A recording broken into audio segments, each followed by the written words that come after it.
Hello students, how are you all? मस्त ना? तो एज यू ऑल नो कि आज हमारा चैप्टर नंबर 3 का आखिरी वीडियो लेक्चर होगा। हमने अभी तक काफ़ी सारे वीडियो लेक्चर्स के हेल्प से इस चैप्टर को समझने की कोशिश की, पर आज के इसी लेक्चर के अंदर हमारा ये चैप्टर कंप्लीट हो जाएगा। वैसे कल के वीडियो लेक्चर में कंप्लीट हो ही गया था, बट फिर मुझे कुछ 2 टॉपिक पढ़ाने थे छोटे छोटे, जिसके लिए मैं आज का ये एक अलग से वीडियो बना रहा हूँ, जिसमें हम लोग स्केल्स पढ़ेंगे। बेसिकली उसके बारे में टेक्स्ट बुक में नहीं दिया, बट क्योंकि वो हमारे सिलेबस में है नीट के एंड जेई में, इसलिए हमें समझना है।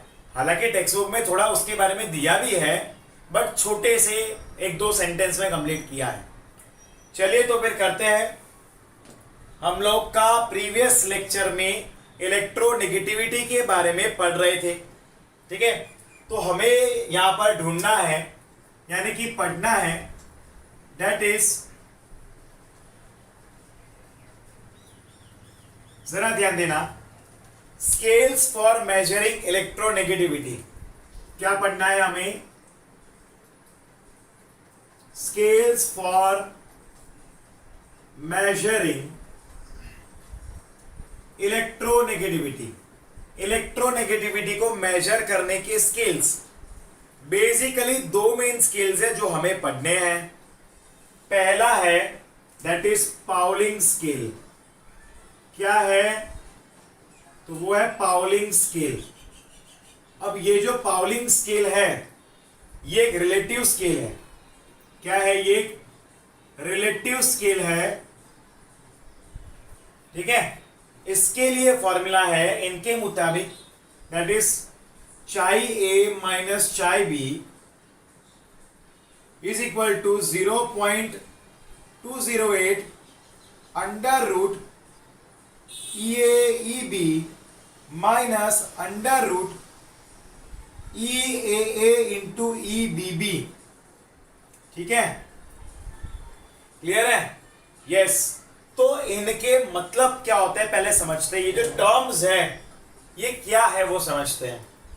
लाइक ये चाहिए जो लिखा है दैट इज इलेक्ट्रोनेगेटिविटी ऑफ ए।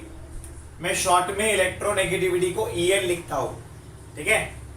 और ये क्या है? It is the electronegativity of B.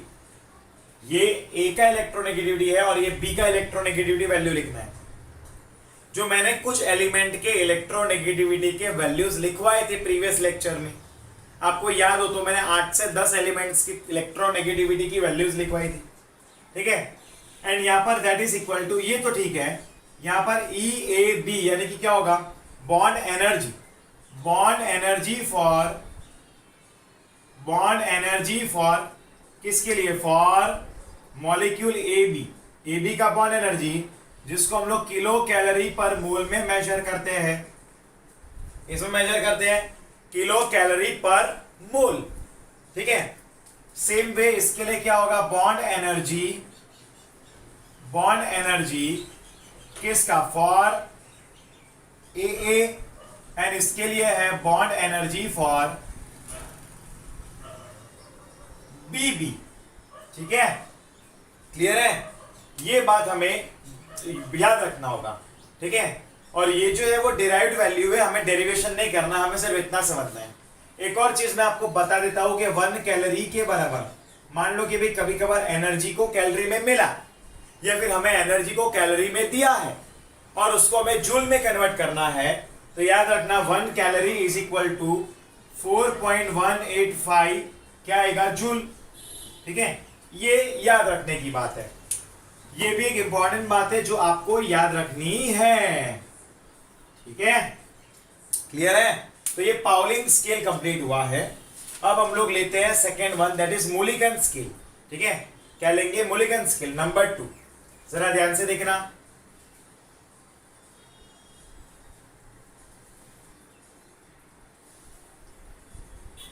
Mulligan scale, जरा ध्यान देना। इलेक्ट्रोनेगेटिविटी इज द एवरेज, उनका कहना था कि भी electronegativity is the average of ionisation energy and electron affinity, ये दोनों का एवरेज लेते हैं तो हमें मिलता है इलेक्ट्रोनेगेटिविटी। ये बताना था मूलिगन स्केल के बाद उनका, like electronegativity En is equal to ionisation energy plus that is electron affinity divided by 2। ठीक है, क्या आएगा? Divided by 2। Electronegativity is equal to ionisation energy plus electron affinity divided by 2। ठीक है, ये आएगा। क्लियर है? तो ये मूलिगन स्केल भी खत्म। ये छोटे छोटे थियरी है और आज का वीडियो भी छोटा सा ही होने वाला है। हम लोग नया चैप्टर अगले वीडियो लेक्चर में शुरू करेंगे, आज नहीं करेंगे। ठीक है, आज तो हम यही टॉपिक को कंप्लीट करेंगे। अब आज का आखिरी टॉपिक है that is application of En। Application of electronegativity. Application of electronegativity, देखो बेसिकली इलेक्ट्रोनेगेटिविटी का एप्लीकेशन क्या है? तो नोमेनक्लेचर में क्या है? तो इन द नोमेनक्लेचर किस में होता है उसका एप्लीकेशन? नोमेनक्लेचर यानी कि नेमिंग। नेमिंग किसका नेमिंग करने में? Naming binary compounds. Binary compounds के नेमिंग में। नोमेनक्लेचर किसका? तो बाइनरी कंपाउंड्स के नेमिंग में। ठीक है, अब याद रखना कि जैसे हमने HCl लिया है, ठीक है, फॉर एग्जांपल HCl लिया है, तो इसका नाम क्या होता है? तो इसका नाम होता है हाइड्रोजन क्लोराइड। इसका नाम है हाइड्रोजन क्लोराइड। बट ये नाम कैसे फॉर्म हुआ, उसका रूल क्या है? तो जरा ध्यान से देखना कि इलेक्ट्रोनेगेटिविटी जिसका ज्यादा, ठीक है, जिसका मोर, ठीक है, वो हमेशा उसके नाम के पीछे आइड लगता है सफिक्स में, यानी कि लास्ट में। तो आपको पहला एलिमेंट कौन सा लिखना है? तो वो लिखना है जिसका इलेक्ट्रोनेगेटिविटी कम है, उसका नाम लिखना है। लाइक HCl में दो प्रकार के एलिमेंट प्रेजेंट है, एक हाइड्रोजन है और एक क्लोरीन है। HCl में दो प्रकार के एलिमेंट है, एक हाइड्रोजन है और एक Cl है। तो दोनों में से इलेक्ट्रोनेगेटिविटी किसकी ज्यादा? Cl की है। तो नाम में उसका पीछे लगाएंगे और उसके नाम के पीछे आइड लगाया जाता है क्योंकि उसकी इलेक्ट्रोनेगेटिविटी हाई है। तो हाइड्रोजन का इलेक्ट्रोनेगेटिविटी लो है, हम लिखते हैं पहले उसी का नाम, दैट इज हाइड्रोजन।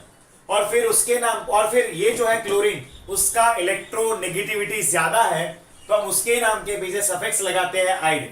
क्या लगाते हैं? आइड। यस, अभी एक और एग्जांपल लेते हैं, लाइक PCl3 लिया हमने, या फिर PCl3 लिया या PCl5 ले लो।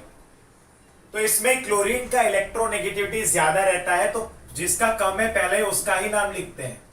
तो फास्फोरस का क्लोरीन के कंपैरिजन में इलेक्ट्रोनेगेटिविटी लो है, तो नाम में पहले वो लगाएंगे, दैट इज फास्फोरस। एंड यहां पर क्लोरीन है, तो कितने हैं? 3 है, तो ट्राई। और नाम के पीछे क्या लगेगा? आइड, क्योंकि क्लोरीन का इलेक्ट्रोनेगेटिविटी ज्यादा है, तो हम लोग सफिक्स में लगाते हैं आइड। ये नोमेनक्लेचर का रूल है।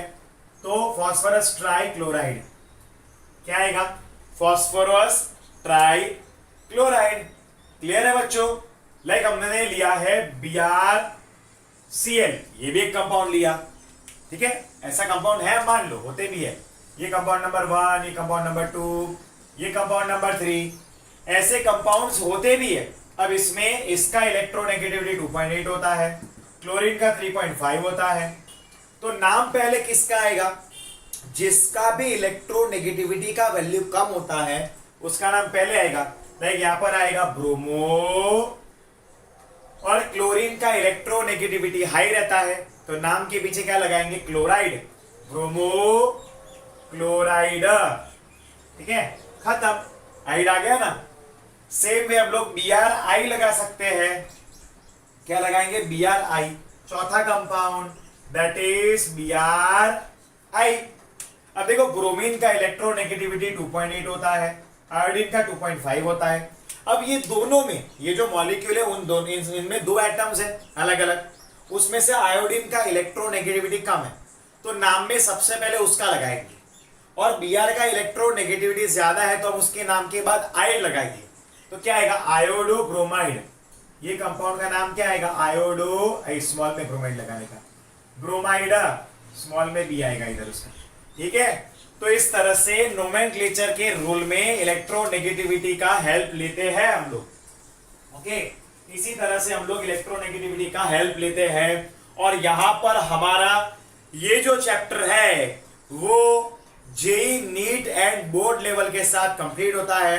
मैंने हर एक टॉपिक डिटेल में कंप्लीट करवाए हैं। अब इसका भी स्क्रीनशॉट लेकर इसका नोट्स बना देना। अब हम लोग आज के इस वीडियो को कंप्लीट करते हैं और अगले यानी कि कल के नए वीडियो लेक्चर में चैप्टर नंबर 4 के साथ शुरू करेंगे, ठीक है। We will start with chapter number 4। तो मिलते हैं कल के लेक्चर में। टिल देन बच्चों, गुड बाय, टेक केयर। और मैं 1 मिनट के लिए इस वीडियो को चलाता हूं, आप लोग रीड कर लो।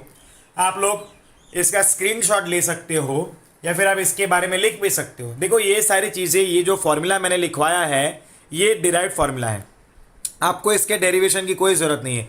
ये फॉर्मूला आपको प्रिपेयर करना है, बाकी ये सारे चीज़ों के वैल्यूज़ आपको दिए होंगे, ठीक है। इसकी वैल्यू, ये सारी वैल्यू दी होगी, ओके। सेम वे मूल्यांकन में भी ऐसा होगा कि भाई आपके पास इलेक्ट्रॉन एफिनिटी की वैल्यू दी होगी, आयोनाइजेशन एनर्जी की वैल्यू दी होगी, आपको इलेक्ट्रोनेगेटिविटी ढूंढना है, ये चीज़ें दिए होते हैं। और ये जो मैंने करवाया ये वाला पार्ट, दैट इज़ नोमेनक्लेचर वाला, एप्लीकेशन ऑफ इलेक्ट्रोनेगेटिविटी वाला जो पार्ट है, ये इतना इंपॉर्टेंट है कि आप समझो आगे आने वाले आप 11th 12th 2 साल तक आपका ये केमिस्ट्री आप पढ़ोगे तो 2 साल तक इसके नेमिंग में आपको समझ में आएगा, आपको क्लैरिटी रहेगी। देखो ये चीज़ें तो बहुत कम बच्चों को पता होगा कि भाई इस तरह से रूल फॉलो होता है, ठीक है। यहाँ पर नेमिंग के लिए इलेक्ट्रोनेगेटिविटी इंपॉर्टेंट होता है, ठीक है। चलो तो फिर मिलते हैं बच्चों, good bye and take care.